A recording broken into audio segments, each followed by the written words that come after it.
Welcome back, everyone, to Get With the Programming. I'm Chase Hingham with Bill Grundler, and we have Joe Linton and Bob Jennings of the Legends Masters Championships here to talk day 2 programming for the Legends Masters Championships. We already talked day 1, and we have the events of, was it Yawking with the Soft J? Guess what? Now this is going to happen in the Pants Party as we look at day number 2, which will be on Friday. So what are we starting off with for day number 2? Yeah, so day number 2 is news team bear fight.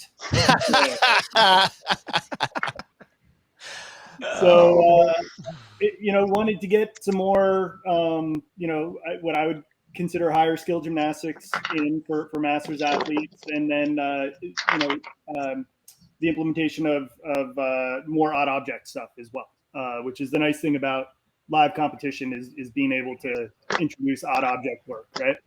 So this one's an 8-minute cap, and it is 5, 4, 3, 2, 1 rope climbs. Okay. And in between each round, it's a 50-foot sandbag bear hug carry. Ooh. So loophole Bill. What do you got?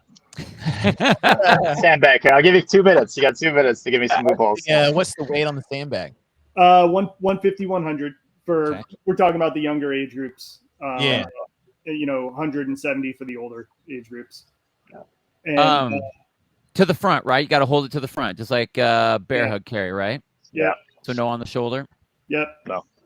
Is a certain height, like above the waist or chest level, chin on the bag, anything you're requiring, or just bear hug in the front, do what you may? I forget the exact verbiage, but it's going to be above the waist for sure. Okay. I forget the exact verbiage. I had to check our sheet. But we want to tax what type of shirt he can wear, where he can like wrap his shirt underneath the bag. Yeah. And Just take like the shirt over the head. That's actually a good one. I didn't even think of that one.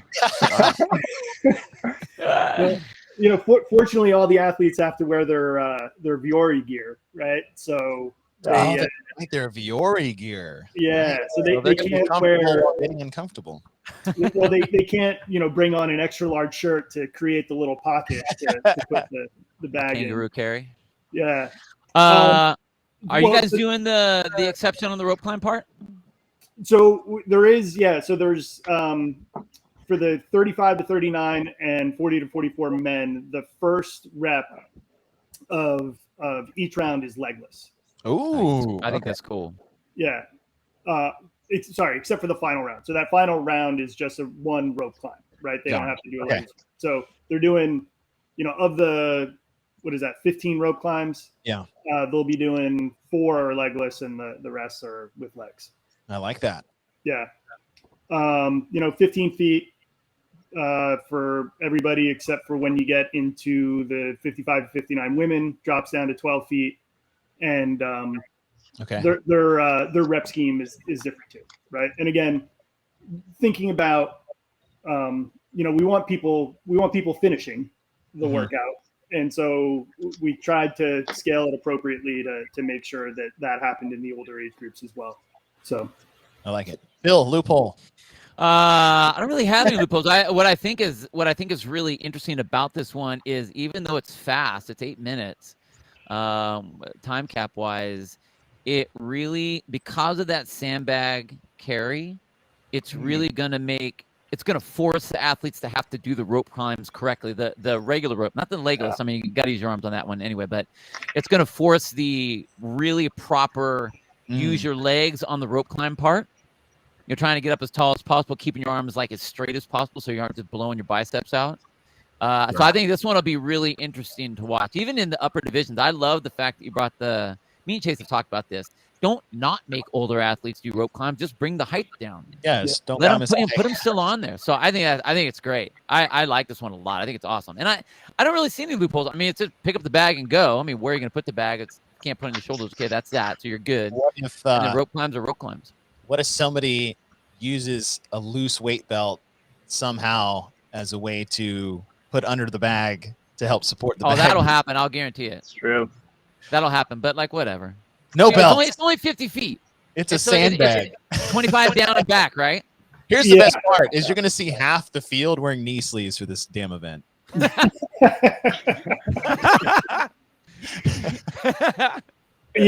think anybody that's wearing a belt on this one, like loosely, they're not winning this thing anyway, right? So whatever. Try and game it as much as you can. I think this one is it's similar to the muscle up and squat one that we talked about, in that when it gets to the end of this workout, those last 3 rope climbs are going to be brutal. Like it's really going to eat people up, and that's where you're going to see whether or not people have trained this enough to be successful. What I like you have here is that sandbag distance never changes. So they're going to get to that bag sooner and sooner and sooner. As you said, that 2-1, right, where you have to hop up for that one leg. So it's going to go, carry, legless, one leg, carry, and then the one regular. And then like those carries are going to add up real quick after that round of 3. Oh, yeah. Yeah, I like this one too. I love the setup on it. And I think it'll be a super fun. It'll be fun for the athletes to do. It'll be fun to watch too. It'll be a fun one to watch. Yeah. We like the legless. Go ahead, Bob. What was the standard going to be for the rope climb as far as like descent? There's the 12-foot mark that they have to control below that before they can release. And again, just safety. Right. Yeah. What's below them? It is an optional, very large square riser. Oh. So it's like a very large. So it's not like a regular. I think it's 6 by 6, 6 feet by 6 feet, and it's optional. So like for myself, I wouldn't use it. Just so I can slide down. I mean, I've practiced that a lot. I wouldn't use it, but I understand that some people don't want to. So we ordered big 6 foot by 6 foot riser. I think it's about 6 inches in height. No, it's less than that, 4 inches in height, as an option for people to use if they want. I like it. Yeah. So you had 3 events on day 1 with the 54 and under, 2 with the 55 plus. How many guys have coming into Friday? We have 3 on Friday. 3 on Friday. Okay, so that was event 4. Yeah. News team, bear fight. Is it going to be mandatory that everybody watches Anchorman prior to coming to this competition? Because I feel like it's got to be somewhere in the briefing. If you don't get the jokes, you probably shouldn't come back next. Dude, I'm gonna be calling this event with Sean Woodland, and that I don't think you're gonna be able to have any conversation other than. You might have so many Anchorman references you could get banned from YouTube because probably violate copyright laws. Okay, so that's a good way to kick off Friday. What is the event number 5? Event 5 is I'm in a glass case of emotion, and this is an AMRAP. It's actually the only AMRAP that we've programmed at the event. It's a 9-minute cap. Starts off with 30 burpees over the bar, 75 hang clean and jerks, and then max distance handstand walk with remaining time. Hang, clean, and jerk? Yep. Bill, you program that, I think, more often than I've seen. I love that, man. And then what at the end, 100 foot? No, max distance handstand. Max distance. Oh, max distance. Yeah. And then what's the weight? So 75 pounds and 55 pounds. So super light. And we're actually, what we're doing on this one is we're keeping the weight the same for all age groups and reducing the reps. Oh, all right. Yeah. So when you get to the 55 to 59, it drops to 60 reps. 60 to 64 is 50 reps, and 65 plus is 40 reps. I like that. Dave Castro actually mentioned that the other day on his Instagram, where he's talking more about scaling and individualizing your programming for those that shouldn't follow this person. Anyways, I'm not even going to mention his name.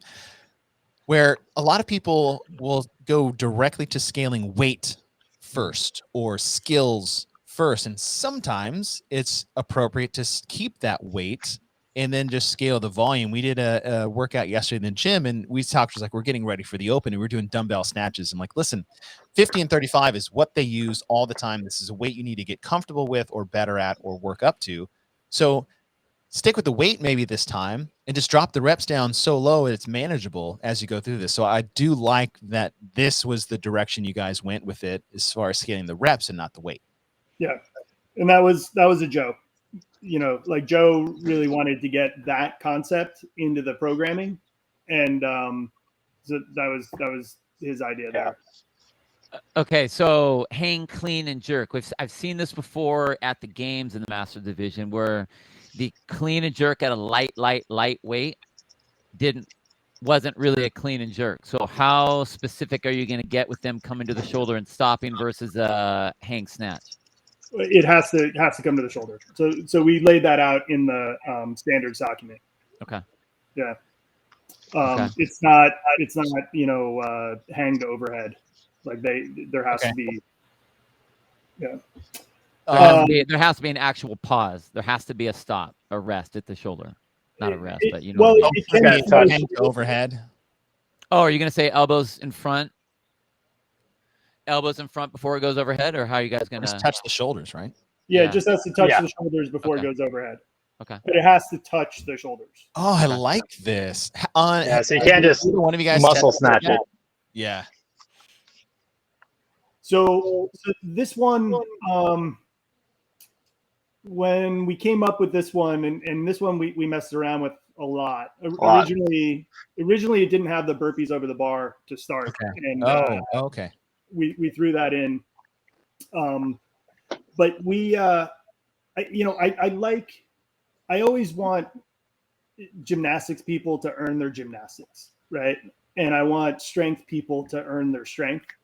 And so that's why I like putting things like max distance handstand walk at the end of a workout, right? Mm-hmm. So like, hey, you're awesome at handstand walks. Guess what? You got to do a lot of work before you get there, and then you can show us how awesome you are. But that was kind of the thought process on this one. And why did we put the burpees over the bar? We felt like, why not? Yeah, it was kind of like, why not? And like, you know, when we thought about the timing on it, because this workout didn't start off as an AMRAP, like this workout got moved around quite a bit. It was more of a timing thing, right?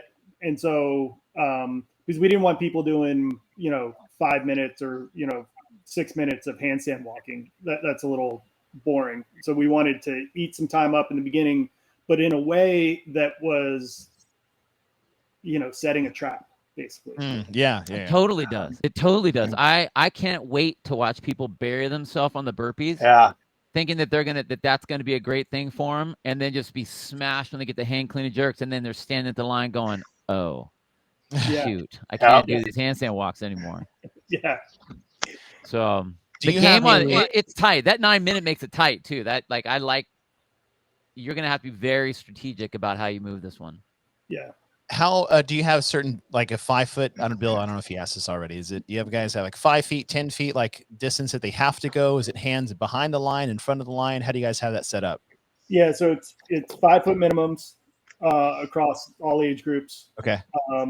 Hands behind the line, must show control over the line. So no wheelbarrowing, no diving.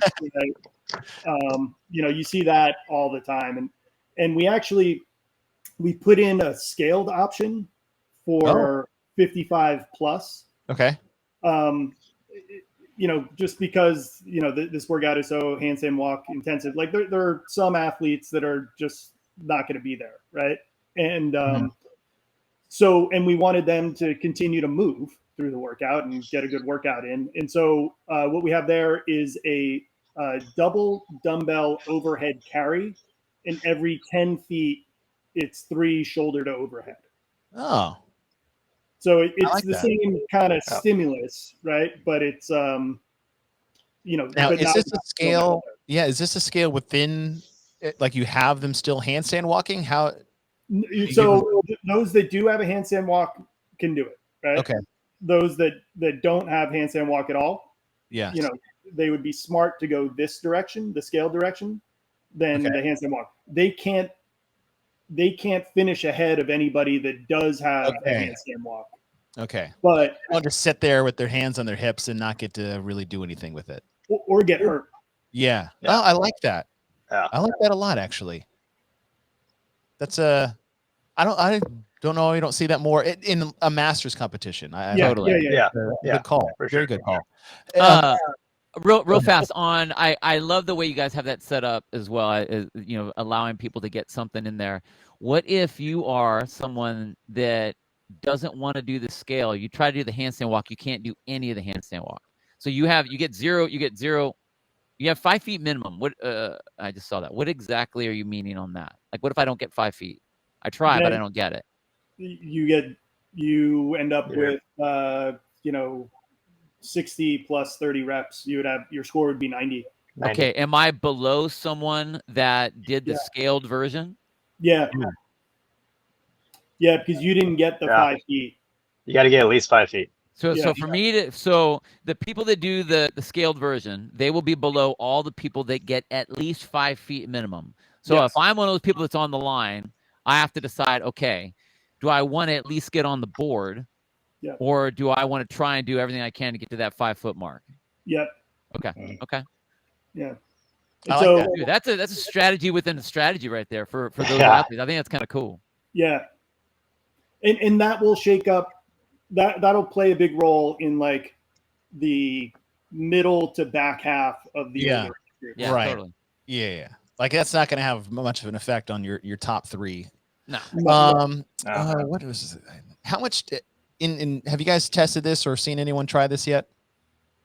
No. I was kind of curious how much time you think they're going to have on average. Technically, I've had the classes for the past couple months. I've randomly had like the class do sort of these workouts. So like they don't know. Like I'm actually remembering right now. Like I did see them do something similar to this, and so it was actually the burpees over the bar wasn't there, and it was I think this workout went through itself like 5 revisions.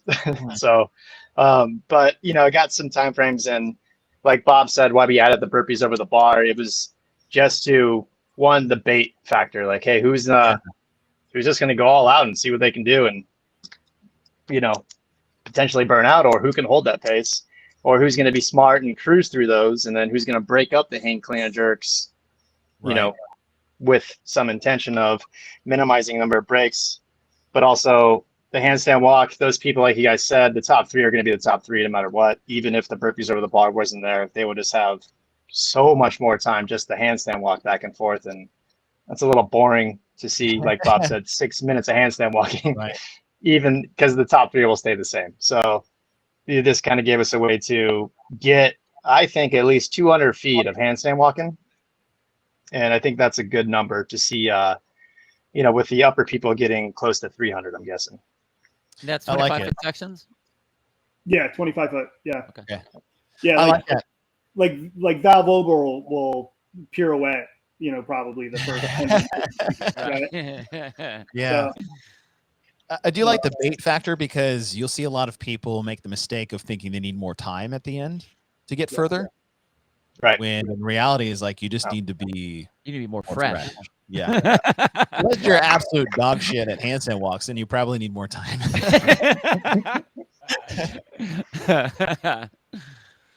All right. And an app name, Last Case of Emotion, because you'll probably see some people out there getting a little frustrated on their handstand walks if they chose poorly in the first 2 intensity of the movement.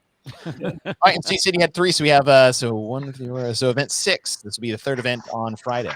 Yeah, event 6 is that escalated quickly. So this is and we're ending the day with another sprint. Partly because I think that makes for good TV sometimes, right? Yeah. To kind of end with a sprint a little bit, and so we got a 3-minute cap.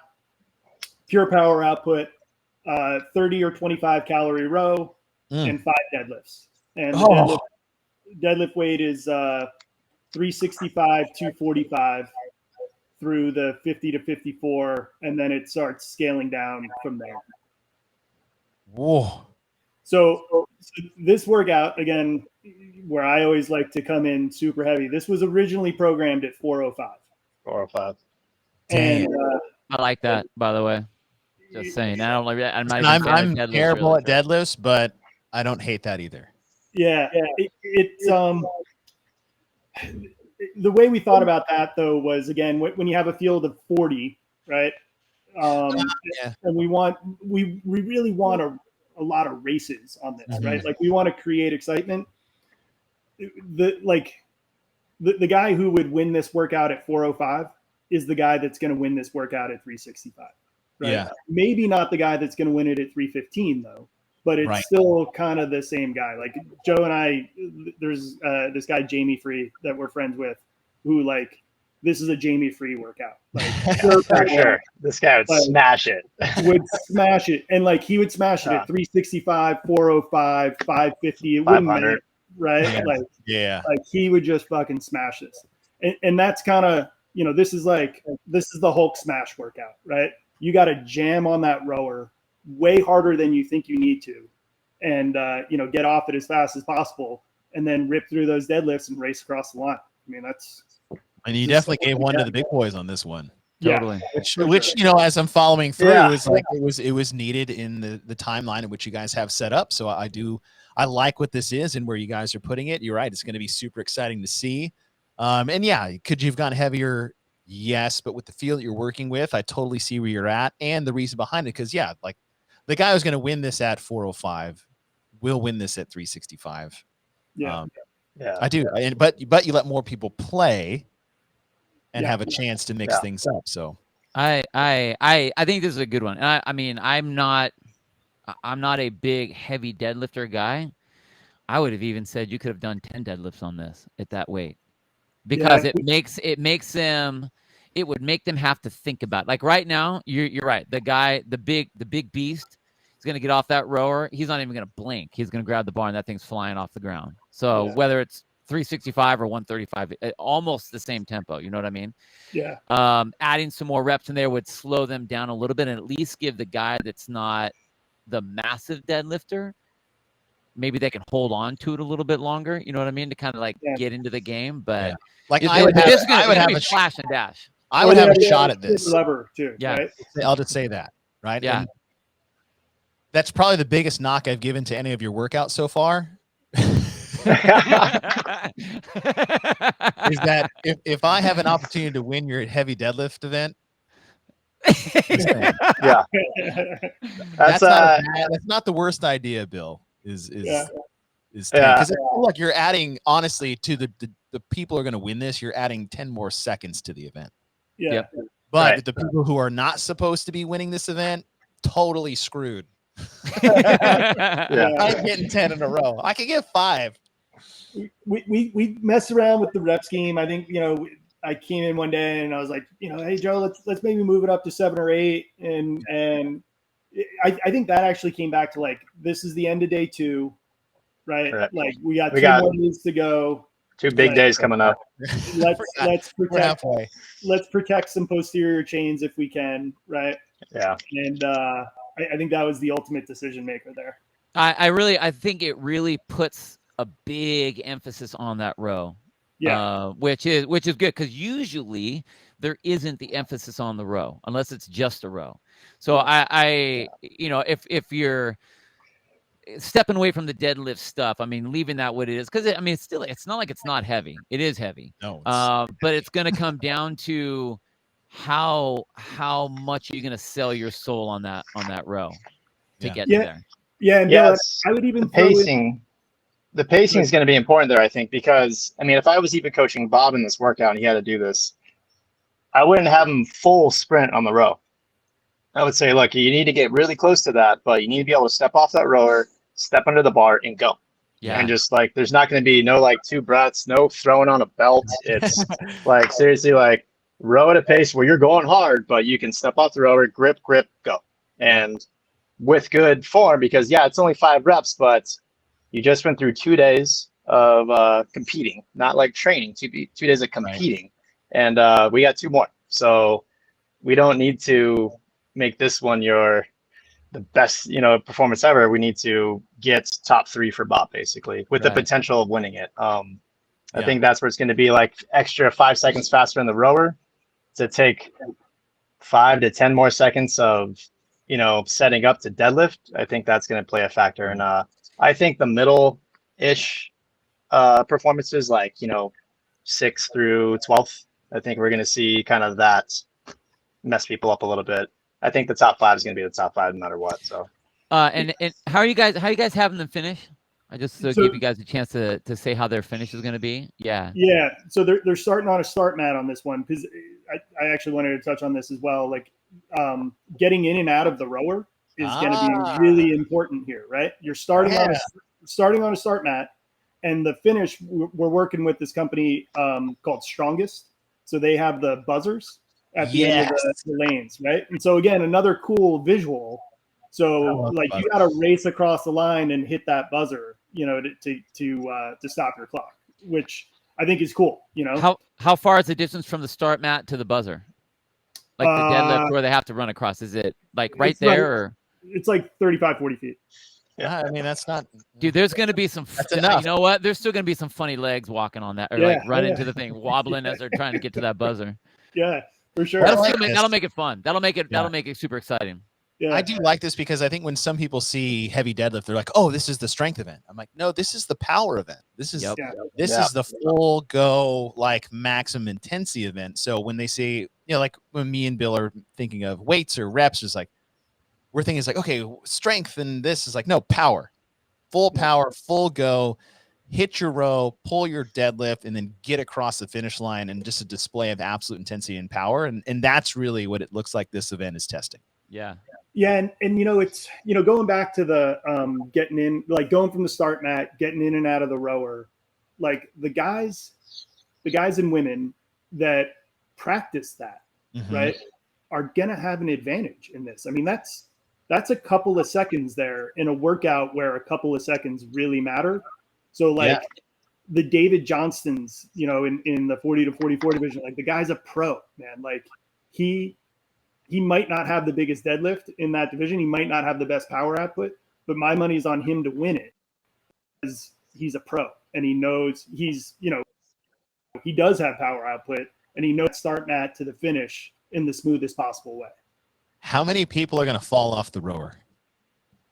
Like, not get stuck in the rower, fall off like you do. Oh, their butt coming off. Yeah, your first day at on ramp doing a 500 meter row, like. Yeah. That's gonna be 5. I'm guessing 5. 5. Yeah, 5. We'll put the over under at 5.5. So you have to pick. Yeah. So. I think this is great. I like the way you're closing things out. Super fast sprint. There's going to be a lot of excitement, a lot of cheering, and constant cheering, because it is going to be so fast. I think that's going to be fun to watch. Bill, it's going to be fun to call for sure. Oh, dude, totally. Yeah. And fun to do for the athletes. Like, there's not a lot of events you do that, like, I don't really have a strategy.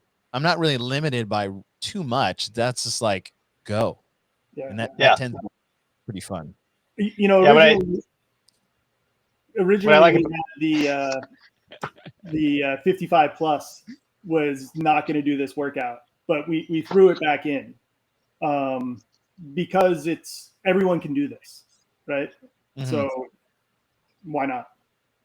Joe, I cut you off. What were you saying? Oh no. So what I like about this workout is that a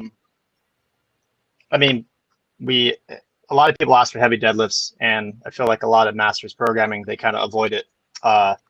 It's because of how taxing it can be on the posterior chain. So what I like about this workout, even if this workout was like 3 rounds per time, I don't think that the smaller guy is going to have a chance to still touch the top 3 of the original guys they're gonna win this workout anyway. So we're able to get, who can deadlift heavy and who could row real fast power output without having to put them through 15 plus reps on a heavy deadlift, which kind of what I've seen in programming, that's what's most common. It's like, we're hitting deadlifts. Cool. They're going to be doing, 5 rounds of 5 or 7 and it's totaling 30 plus reps. And that'll definitely kind of tank your post or your chain, you know, coming into the next day's programming and workouts. So I like this workout because we're hitting the deadlift heavy, but people are gonna be able to walk away from it and be fine, ready to go the next day.